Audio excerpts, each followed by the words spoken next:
It's strange how life can fall apart in the blink of an eye. One moment, you think you're safe, that you're building a future with someone you trust more than yourself. The next, you're standing in the ruins of everything you believed in, wondering how you didn't see it coming. Welcome to Storytelling and Beyond, where every story is a mirror to the strength we sometimes forget we have inside. The evening had started like any other. Ryan had left work early, a rare thing for him. He had a surprise planned, a small bouquet of daisies, Megan's favorite, and a bottle of the wine they shared on their first anniversary. He smiled the entire way home, rehearsing how he would walk through the door, lift her into his arms, and remind her just how much he loved her.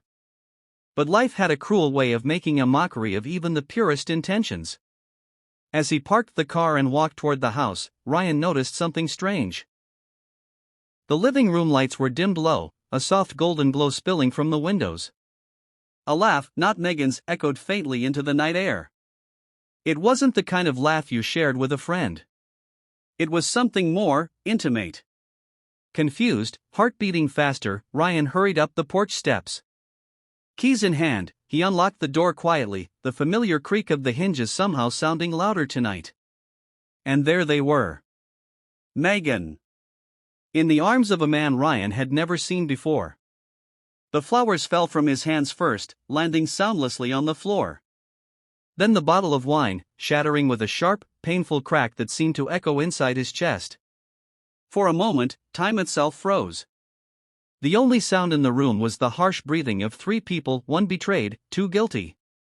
Megan's eyes widened in horror as she pulled away from the man, scrambling to fix her shirt, to explain the inexplicable. But Ryan didn't wait for explanations. He didn't need them.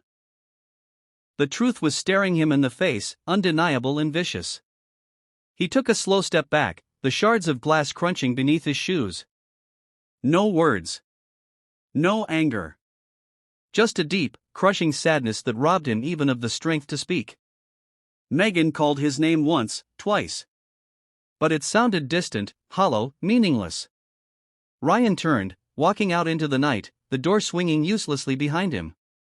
Rain had begun to fall, cold and sharp, slicing into his skin like 1,000 tiny knives.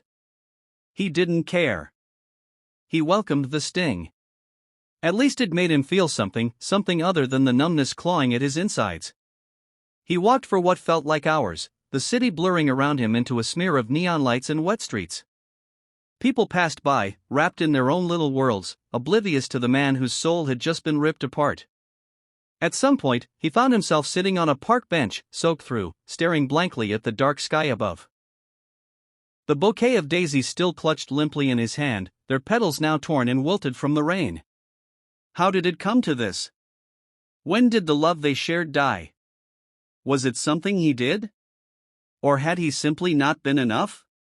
The questions battered him harder than the rain, each one heavier than the last. He remembered the promises they made. The late-night talks about growing old together.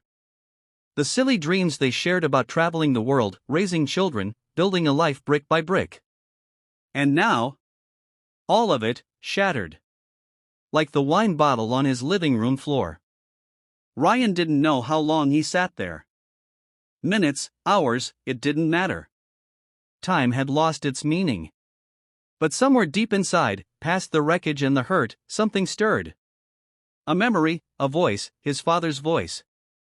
Son, the storms you survive will shape the man you become. Ryan closed his eyes, letting the rain wash over him, wash through him.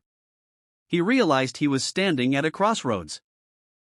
He could let this betrayal define him, break him. Or he could gather the shattered pieces of himself and build something stronger. It wouldn't be easy. It would hurt like hell. But maybe, just maybe, this was not the end.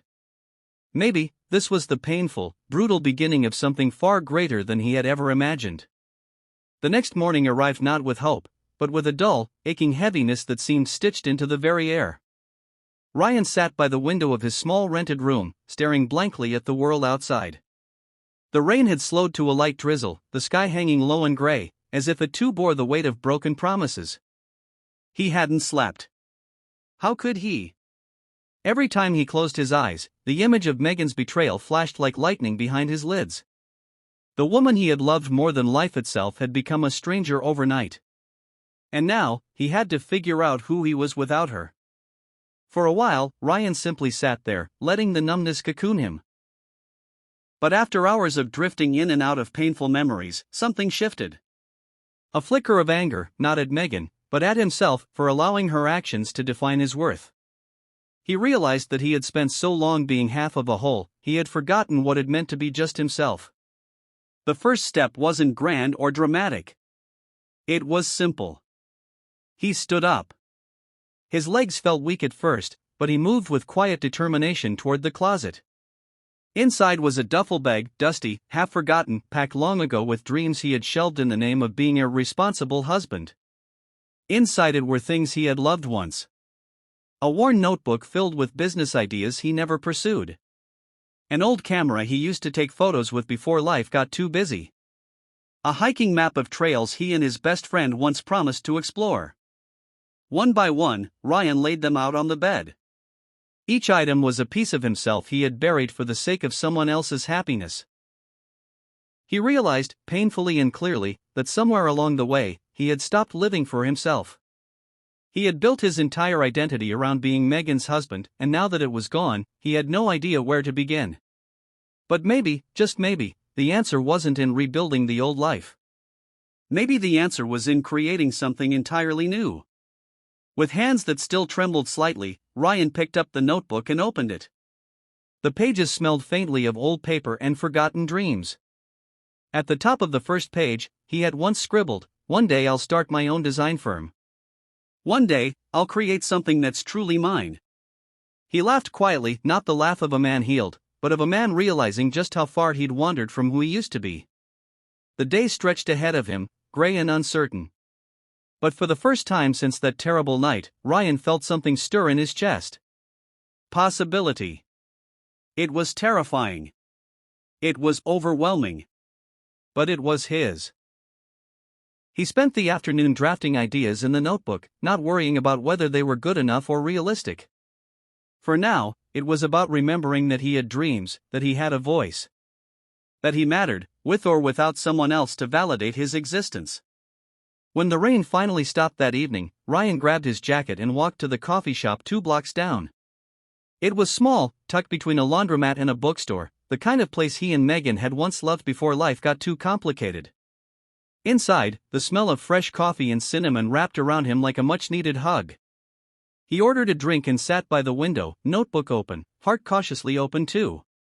People came and went, laughter and conversation bubbling around him like soft music. And for the first time in days, Ryan realized he wasn't invisible. The world was still spinning. There were still stories being written, dreams being chased, lives being lived. And maybe, just maybe, his story wasn't over yet. Maybe it was just beginning, in a coffee shop on a damp evening, with nothing but a notebook full of broken dreams and a heart slowly learning how to beat again. Ryan didn't know what tomorrow would bring. He only knew that for tonight, he had taken the hardest step of all. He had chosen to live. The days turned into weeks, each one a little less heavy than the last. Ryan made it a habit to return to the same coffee shop every evening, filling pages of his notebook with ideas, sketches, and plans. He didn't tell anyone about them. Not yet. It was too early, too raw. But he felt something he hadn't felt in a long time, purpose, however fragile it might have been.